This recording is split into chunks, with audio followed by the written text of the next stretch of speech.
전도서 9장 우리 11절부터 18절까지 함께 합독하도록 합니다. 957면에 있습니다. 전도서 9장 11절로 18절의 말씀. 내용을 생각하면서 함께 합독합니다. 시작. 내가 다시 해 아래서 보니 빠른 경주자들이라고 선착하는 것이 아니며 용사들이라고 전쟁에 승리하는 것이 아니며 지혜자들이라고 음식물을 얻는 것도 아니며 명철자들이라고 재물을 얻는 것도 아니며 지식인들이라고 은총을 입는 것도 아니니 이는 시기와 기회는 그들이니라. 분명히 사람은 자기의 시기도 알지 못하나니 물고기들이 재난의 그물에 걸리고 새들이 올무에 걸림같이 인생들도 재난의 날이 그들에게 홀련히 임하면 거기에 걸리느니라. 내가 또 해 아래서 지혜를 보고 내가 크게 여긴 것이 이러하니 곧 작은 인구가 많지 아니한 어떤 성읍에 큰 왕이 와서 그것을 애워싸고 큰 흉벽을 쌓고 치고자 할 때에 그 성벽 가운데 가난한 지혜자가 있어서 그의 지혜로 그 성읍을 건진 것이라. 그러나 그 가난한 자를 기억하는 사람이 없었도다. 그러므로 내가 이르기를 지혜가 힘보다 나으나 가난한 자의 지혜가 멸시를 받고 그의 말들을 사람들이 듣지 아니한다 하였노라. 조용히 들리는 지혜자들의 말이 우매한 자들 다스리는 자의 호령보다 나으니라. 지혜가 무기보다 나으니라. 그러나 죄인 한 사람이 많은 선을 무너지게 하느니라. 아멘. 자, 오늘은 설날입니다. 새롭게 한 해를 시작하는 그런 날이기 때문에 오늘 본문을 통해서 설교의 제목을 우리가 살아갈 세상, 이런 제목으로 말씀을 준비를 했습니다. 물론 지금까지 살아오면서 우리가 살아가고 있는 이 세상, 또 앞으로 살아내야 될 세상에 대해서 아마 많은 경험이 있고 또 예상과 예측을 하는 분들도 있습니다. 다시 한번 말씀을 통해서 우리가 살아내야 될 2022년 또 남은 생애가 어떠하며 또 이런 세상을 우리가 어떻게 살아내야 될까?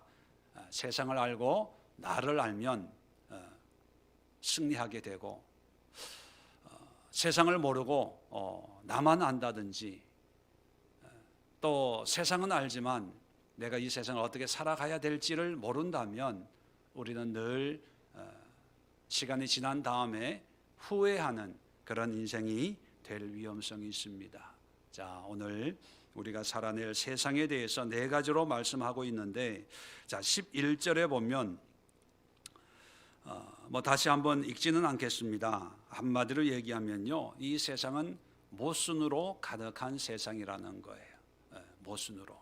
모순이라고 하는 것은 뭡니까? 쉽게 표현하면 앞뒤가 맞지 않는, 원리 원칙대로 되는 것이 아니라는 의미입니다. 달리기를 빨리 한다고 1등 하는 게 아니라는 거죠. 작년 가을에 문수산 산행을 했는데 정윤이라고 하는 주일학교 아이가 산을 내려오다가 엉뚱한 데로 내려온 거예요. 그래서 나중에 전화 연락을 받고 이제 데리러 가서 제가 데리고 이 모임 장소로 오면서 차 안에서 그런 얘기를 했어요. 야, 빨리 간다고 1등 하는 게 아니라 방향을 잘 잡고 천천히 가더라도 바른 목적지에 도달해야 돼. 그렇게 주일학교 아이에게 얘기한 적이 있습니다. 이제 인생을 살다 보면 공부 잘한다고 세상에서 성공하고 성적이 좋다고 행복하게 사는 거 아니다, 이런 건 우리가 잘 알고 있지 않습니까? 그런데 우리가 열심히 했는데 거기에 대한 합당한 열매가 없을 때는 기분이 좋지 않겠죠. 원망하고 불평하고 왜 안 될까? 그러면서 자학하기도 하고 자책하기도 할 때가 있습니다. 남들처럼 하긴 열심히 했는데 왜 요거밖에 안 될까? 반대로 열심히 하지 않는 사람은 승승장구하는 것 같아서 이게 뭐냐? 불공평하다 그렇게 생각할 수가 있습니다. 네. 그런데 성경은 우리에게 뭐라고 얘기하냐 하면 우리가 생각하는 것처럼 반드시 그렇게 되는 세상이 아니다. 그러면서 11절 끝에는 시기와 기회는 그들 모두에게 임함이니라. 이게 우리에게 소망을 줘요. 모순이라고 하는 것은 항상 부정적인 의미가 아니라 또 희망을 줍니다. 반대로 생각하면 우리가 빠른 경주자가 아니어도 모순된 세상에는 어떤 결과를 기대할 수 있습니까? 1등할 수 있겠구나. 우리가 그렇게 지혜자가 아니어도 잘 살아낼 수가 있겠구나. 모든 시기와 기회가 우리에게 동등하게 주어져 있다 하는 것입니다. 그렇기 때문에 2022년을 살아가면서 부족하고 모자라고 나는 이런 능력이 없고 이런 은사가 없고 그래서 사는 것이 힘들어질 거다라고 생각하지 마세요. 이 세상은 모순입니다. 우리의 계획과 어떤 수학적인 그런 명제가 적용되는 그런 세상이 아니라 부족함에도 그래도 시기와 기회가 우리에게 주어졌기 때문에 모자라도 넘칠 수 있고 늦어도 빠를 수 있고 부족해도 넘칠 수 있는 그런 삶을 살아낼 수가 있다는 것입니다. 그래서 우리는 이 모순된 세상을 역으로 이용해서 희망과 꿈과 비전과 용기와 적극적인 그런 삶을 꿈꾸고 기도하고 살아낼 수 있도록 함께 기도하기를 바랍니다. 두 번째는요, 12절에 보면 분명히 사람은 자기의 시기도 알지 못하나니, 그러면서 물고기가 그물에 걸리고 새들이 올무에 걸림같이 인생들로 재앙의 날에 홀련히 임하면 거기에 걸린다. 이게 재뿌리는 말처럼 우리도 인생의 그물에 걸린다. 이게 기분 나쁘게 그러냐 이럴 수 있는데, 전도자가 하는 의도는 다 이렇게 올무에 다 걸려라 이런 얘기가 아니라 앞날은 예측할 수가 없다는 거예요. 어떤 일이 일어날지 예측할 수가 없는 그런 세상이다. 물론 올해는 이렇게 살 거야, 이런 일을 할 거야. 물론 그렇게 되면 감사하죠. 그러나 늘 예측할 수 없기 때문에, 그러면 계획을 세우지 말라는 말이냐? 그때 상황과 여건에 그냥 되어지는 대로 살라는 것이냐? 그런 의미가 아니라 지혜자는, 전도자는 우리에게 바르게 하나님을 경외하면서 바르게 살라라고 하는 자기의 인생 경험을 얘기하고 있는 거기 때문에 부정적으로 우리에게 얘기하는 것이 아니라요, 예측할 수 없기 때문에 여러 가지 의미가 담겨 있지만 두 가지만 말씀을 드리면요, 예측할 수 없기 때문에 주어지는 모든 일들에 대해서 두려워하지 말라는 거예요. 새도 올무에 걸리고 물고기도 그물에 걸리는 것처럼 인생도 수렁에 빠질 수도 있고 함정에 돌뿌리에 걸려 넘어질 수도 있다는 것입니다. 두 번째는 뭐냐면 예측할 수 없는 인생이기 때문에 예측할 수 있는 하나님을 의지하라는 거예요. 이 세상은 늘 변하기 때문에 변하는 시대에 변하지 않게 살기 위해서는요, 변하지 않는 것을 기준 삼아서 살아야 된다는 거죠. 나침반이 없는 시대에는 북극성을 보고 방향을 정했다고 그러잖아요. 왜 북극성을 보고 방향을 정합니까? 변하지 않기 때문에. 항상 북쪽을 가리키니까 변하지 않는 것을 기준 삼고 방향을 잡아서 자기의 길을 가는 거거든요. 이렇게 예측할 수 없는 세상에 사람을 의지하지 말고, 환경을 의지하지 말고, 내년 대통령 선거에 당선될 새 대통령을 의지하지 말고 변하지 않는 하나님을 의지하면서 내 인생에 어떤 문제가, 어떤 상황이 펼쳐지더라도 감사하고 인정하고, 그래, 넘어질 때가 있으면 또 일어설 때가 있어, 빠질 때가 있으면 건너갈 때가 있어, 희망을 가지고 용기를 가지고 살아낼 필요가 있다 하는 것입니다. 세 번째, 13절부터 16절까지는 어떤 한 사람의 이야기를 우리에게 소개해 주고 있는데, 간단하게 말씀드리면 작은 이 도시에 큰 나라 왕이 쳐들어왔어요. 위기에 빠진 거죠.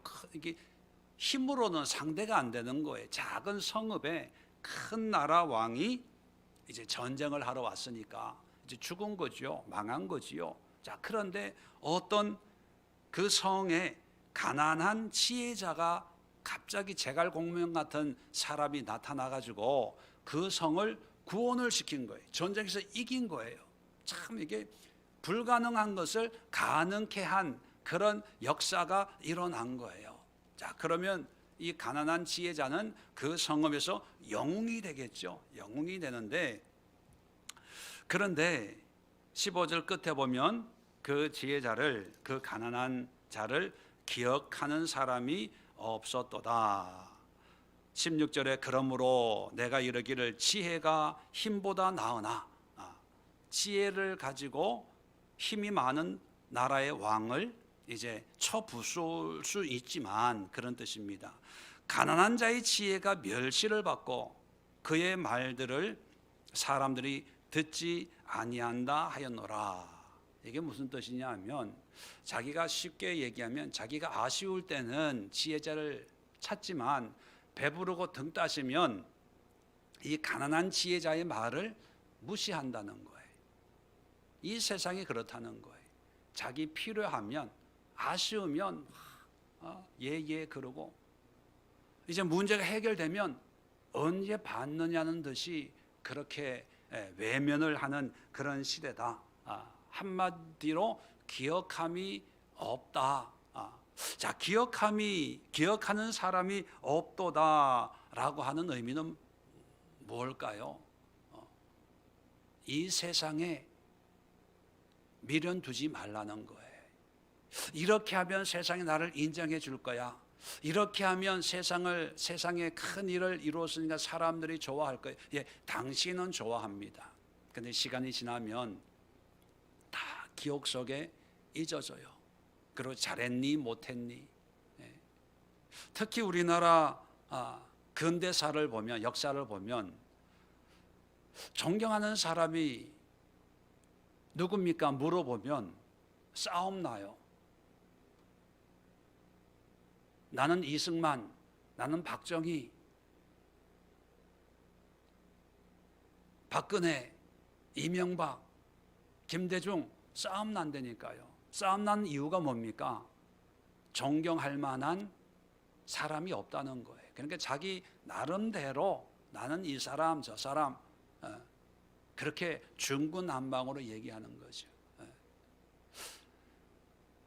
뭐 우리나라 역사만이 아니라 세상이 그때는 뭔가 동상도 세우고 뭐 기념, 미국에 가보면요 건물이나 길 이름이 다 대통령 유명한 사람들, 공항도 JF 케네디 공항, 뭐 루즈벨트 애비뉴 뭐 이런 게 있어요. 이름을 붙여가지고. 근데 그 길을 다니면서 한 번도 제가 루즈벨트 대통령을 생각해 본 적이 없어요. 뉴욕 갈 때마다 존 F 케네디 공항을 이용하는데 그 공항 내리면서 케네디 대통령에 대해서 생각해 본 적이 없어요. 이 세상은 뭔가 업적을, 보람을 느끼는데 그건 자기 만족이고요. 이 세상은 그때뿐이에요. 그때뿐.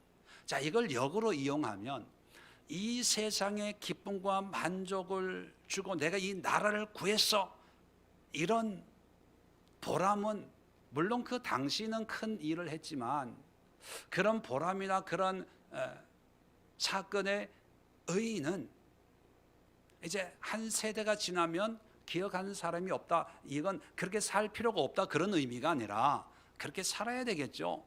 그러나 더 중요한 것은 영원히 기억해 주는 분의 그 기억을 기억해야 된다는 거예요.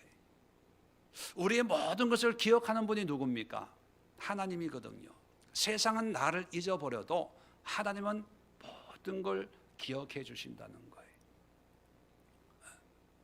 성경은 우리의 머리카락까지 세신 바 되었다, 그런 표현을 합니다. 그것은 우리 머리카락의 숫자를 기억한다, 그런 문자적인 의미가 아니라 우리의 모든 걸 기억해. 그래서 세상에 어떤 일을 했을 때 사람들의 기억을 못 해줘도 낙심치 말라는 거예요. 누가 기억하기 때문에요? 하나님이 기억하기 때문에. 2022년 여러분 열심히 사십시오. 믿음으로 기도하면서 성령의 인도함으로 사십시오. 그렇다고 해서 사람들이 몰라준다고 기죽을 필요도 없고, 반대로 사람들이 알아준다고 교만해서는 안 돼요. 교만해서 늘 하나님이 알아주시면 됐지 뭐. 늘 겸손하고 하나님 앞에 아름다운 모습으로 살아내는 우리 성도님들 될 수 있기를 바랍니다. 자, 17절 18절 네 번째가 뭐냐 하면, 조용히 들리는 지혜자들의 말이 우매한 자들을 다스리는 자의 호령보다 나으니라. 지혜가 무기보다 나으니라. 그러나 죄인 한 사람이 많은 선을 무너지게 하느니라. 자, 여기서 여러 가지 의미들이 포함되어 있는데 가장 중요한 것은요, 이 17절 18절에 공통점, 의미하고 있는 공통점이 있습니다. 조용히 들리는 지혜자의 말이 호령보다 낫고, 지혜가 무기보다 낫고, 죄인 한 사람이 많은 선을 무너지게 하느니라. 여기에 공통점이 뭐냐 하면요, 작은 것이라는 거예요. 작은 것. 지혜자, 조용히 들리는 지혜자의 말이 호령보다 낫고, 지혜와 무기, 아까 작은 성읍에 있는 가난한 지혜자가 왕의 군대를 쳐부수는 것처럼 보잘것없는 작은 지혜가 뭐 엄청난 힘을 가지고 있는 왕보다 낫고, 죄인 한 사람이 많은 선을 무너뜨린다. 공통적인 것은 작은 게 낫다는 거예요. 중요하다는 거예요. 자, 그러면 이게 무슨 뜻이냐면, 이 세상은요, 작은 걸 무시하는 세상이라는 거예요. 작은 거는 관심을 안 둬요. 큰 거, 유명한 사람, 재력이 있고 뭐 스펙이 있고 영향력이 있는 사람은 존경하고 인정하고 대접을 해줘요. 그런데 작은 거는 무시합니다. 자, 그런데 성경이 얘기하고 있는 것은 뭐예요? 작은 것이 힘이 없다고 얘기합니까? 있다고 얘기합니까? 훨씬 낫다고 얘기해요. 지혜자의 조용히 들리는 지혜가 더 낫고, 지혜가 무기보다 낫고, 죄인 한 사람이 많은 선을 무너뜨린다. 이것은 죄인 한 사람이 낫다는 의미가 아니라 그만큼 영향이 있다는 거예요. 그러면 이걸 반대로 생각하면 우리는 작은 걸 소중히 여길 줄 알아야 돼요.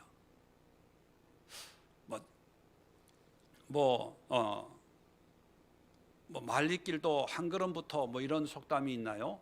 그것처럼 우리는 티끌 하나를 가지고 시작으로 태산을 만드는 것처럼 작은 것부터 소중하게 중요하게 여겨야 됩니다. 나는 2022년 이런 일을 할 거야, 저런 일을 할 거야. 기도도 열심히 하고 예배도 열심히 하고 올해는 성경도 열심히 보고, 좋아요. 그렇게 하기 위해서는 작은 것부터 시작을 해야 돼요. 작은 것부터. 이 세상은 작은 것은 무시해도 된다고 생각합니다. 작은 것은 나중에 천천히 해도 된다고 생각하는 그런 세상입니다. 그런데 성경은 이 전도자는요 아니라는 거예요. 작은 게 때로는 큰 것보다 더 낫고, 또 작은 것이 우리가 열심히 쌓은 그런 믿음을 한순간에 무너뜨릴 수 있는 그런 힘이 있다는 거예요. 그래서 10장부터 보면 작은 거의 능력에 대해서 얘기를 하고 있습니다. 이건 내일 또 다시 말씀을 드리고요. 하여튼 이 시간 기도할 때 하나님, 작은 것을 사소히 여기지 말게 하옵소서. 죄도요, 큰 죄, 살인죄, 사기치고 큰 죄만 죄인 것이 아니라 죄인 줄도 모르는 것을 우리는 일상에서 그냥 죄 짓고 사는 그런 것들이 있어요. 큰 걸로 뭔가 하려고 하지 말고 작은 것을 보고, 아, 이게 하나님 보시기에 악한 거구나. 나는 그냥 성령의 감동으로 한다고 하는데, 야, 이게 내 교만이고, 내가 하나님을 주장하고, 내가 신앙을 주장하고, 내가 신앙의 주인이 나였구나. 그런 것을 가슴을 찢으면서 눈물 흘리면서 회개할 수 있을 때 죄의 문제가 해결받을 수 있는 거예요. 작은 것부터 시작해야 돼. 작은 것부터. 오늘 이 네 가지 기도의 제목, 지금은 PPT가 안 떠 있지만 이따 기도하시면서 PPT를 올려드리면 이 네 가지 기도의 제목을 가지고 하나씩 깊이 있게 묵상하면서 기도하시고, 우리가 살아갈 세상이 이러하다면 우리가 어떤 마음가짐, 어떤 신앙과 믿음, 어떤 각오와 결단을 가지고 살아내야 될지를 마음속 깊이 새기시고, 한 해를, 그런 남은 생애를 승리하고 주님 앞에 영광 올려드리는 그런 삶의 주인공들 되시기를 주의 이름으로 축원을 드립니다.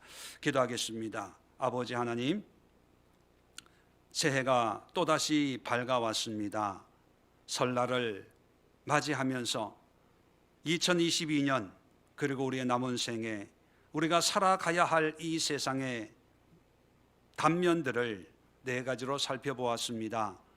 이러한 세상을 우리가 어떻게 살아내야 할지를 기도 가운데 다시 한번 깨닫게 하시고, 성령의 인도하심 가운데 하나님의 뜻을 따라 영적인 무장을 통하여 하나님의 영광을, 그리고 하나님의 주신 사명을, 그리고 이 말씀을 이룰 수 있는 우리 믿음의 지체들 다 될 수 있도록 축복하여 주시옵소서.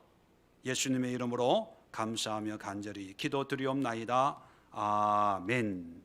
우리 자리 정돈하시고 영상을 통해서 참여하시는 분들도 계신